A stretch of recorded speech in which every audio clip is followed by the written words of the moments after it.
Welcome to Nebraska Quilt Company and another episode of Susan's Snippets. Today I'm going to talk about bias. Bias is not a naughty word. It really isn't. It can be good in some ways, but some people don't know what it is. So let's talk about what is bias. Do you see how this fabric does not stretch right there? I have not starched this, by the way, and it stretches a little tiny bit here. That's okay. Doesn't stretch on this side either.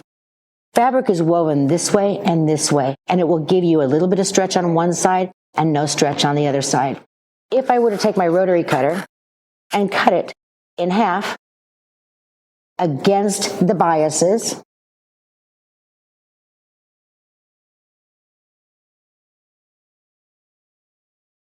whoops.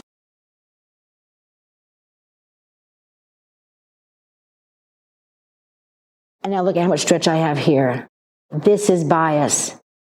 I don't like to work with bias that's not starched. Now, if I were to cut this one that has been starched, this is my half an hour or my hour-long starch or overnight starch.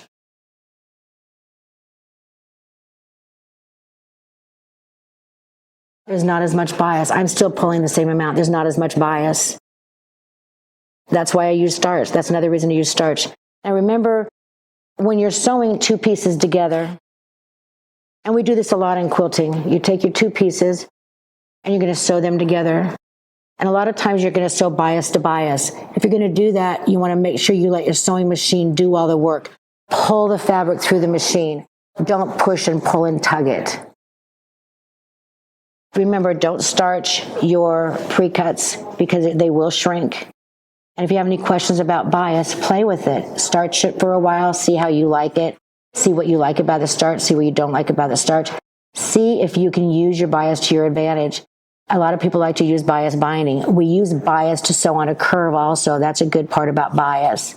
So if you have any questions, let me know. Thanks. Happy quilting.